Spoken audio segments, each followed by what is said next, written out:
Welcome back to Every Day is Saturday, where we'll be giving you the latest and greatest in the happenings of college football. I'm Kellen Voss. And I'm Mike Mahaffey. Let's get right into it. Let's talk local. We're both Michigan fans. Let's talk about the Michigan game. They played Nebraska this week. They finished off 56-10. Man, did Nebraska look bad. Nebraska looked really bad. We made them look really bad. Our offense just exploded all day long. Yeah. It was awesome. Shea Patterson, 15 for 22, 120 yards, only one touchdown because they didn't really have to throw the ball because Karan Higdon, he was off last week with an injury, came back strong, 12 carries, 136 yards, only put in one touchdown because who knew the fullback, Ben Mason, put 3 touchdowns on the board. So great work by the Big Uglies in the offensive line, for sure. Yeah, I don't even know who to give, if I give credit towards Michigan showing dominance or Nebraska looked rough. Well, we're not going to get a good sense of really how good this Michigan team is until they face a legitimate opponent. And to what we've seen so far, I wouldn't consider Nebraska to be that legitimate opponent. Michigan plays Northwestern next week, so we'll maybe get a little bit bit of a better gauge, but I still don't know if Northwestern's worthy. It's just looking at Nebraska, they just looked really slow. Play recognition, just that defense just couldn't step up to it. It just seemed like whenever we'd bust a big play on the run, they were just slow to see what was happening. Didn't even touch the running back till like 20 yards down the field. They just looked rough. Just Harbaugh just looked like he had a step above everything that Nebraska was doing, and hopefully that continues the offensive success that we've seen. But I guess we'll see next week against Northwestern. Switching topics a little bit, going to Michigan State, they bounced back this week big time for sure. Definitely. They needed this win to open up the Big Ten. It was an ugly win, even though some people disagree of such things as ugly wins. A win's a win, man. But yeah. A win's a win, yeah. It's always a good thing to start off the Big Ten play I would with say, a win. yeah. Brian Lewerke, he has room for improvement after this game. Absolutely. But D'Antonio and him will figure things out, and I think there's nothing to worry about with him.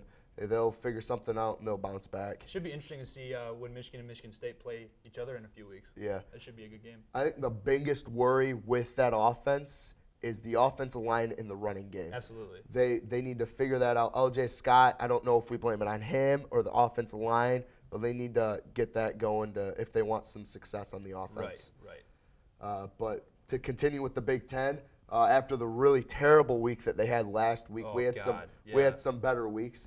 Penn State, they came out with a win against Illinois. Yeah, they started out really slow though, didn't they? It was a rough game, but the fourth quarter they came in 35 points in the fourth quarter. That's Yes. that's an explosion. You can't prevent that if you're Illinois, I guess. They struggled against Illinois to start, but we'll see. Penn State, they're still they can perform. I think they have nothing to worry about. Wisconsin had the big loss last week, but they came back against Iowa to open up Big Ten and won over Iowa.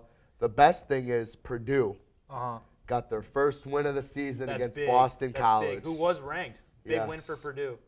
Good for them. And then Big Ten play Maryland over Minnesota. Yeah. So Big Ten was able to bounce back a little bit and have some good competition. I'm interested to see how the Big Ten shakes up because it seems like the middle of the Big Ten seems pretty even, and so it should be interesting to see how certain teams play certain matchups. Yes, definitely. Going into more of a national focus now, Alabama, again, surprise, surprise, looked like dominant Alabama, beat 22-ranked Texas A&M 45-23.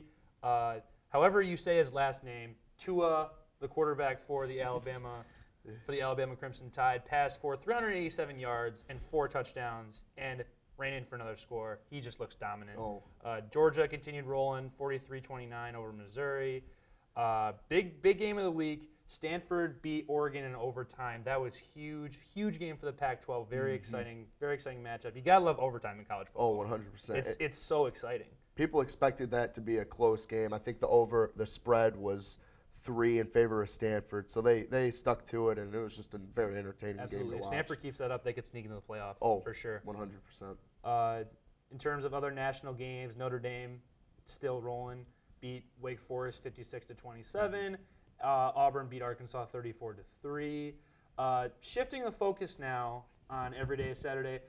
In these next couple weeks, we're going to be touching on a couple of guys that we think could be potential Heisman candidates. Yeah. I'm going to let Mike start off. Mike, who is looking to you like the potential Heisman frontrunner right now? I mean, it's week 4, week 5. It's hard to tell, But as of right now, I think people are still trying to figure out that he's this good. But I'm going to have to go with early on in the season, Kyler Murray. Yes, this might be his only season we get to watch him because he's already a member of the Athletics MLB. And he'll be going there next year. But he is an exciting guy to watch. Absolutely. He can throw the ball. He literally, when he drops down in the pocket, he can run circles around the defensive lineman and then just get that ball out of his hands. He is an athletic man, and he can just sling that ball down the field. Absolutely. He just keep up, watch him. I think he's a great guy to watch to see if he can keep going the way he's going and get a Heisman. Obviously, Oklahoma has to keep winning for him to have a shot at the title, but he's picking up right where Baker Mayfield left 100%. off last season. He gives us a reason to watch Oklahoma football. It's just when he's on the field, you know that a big play is going to be coming, and that's always a big characteristic that Heisman candidates seem to have. For my pick, I would just have to go with the Alabama quarterback. I'm going to try to say it right now. Excuse me if I say it wrong. If you're watching Tua, I apologize. Tua Tagovailoa. I messed that up. Closer than I would get. You know what?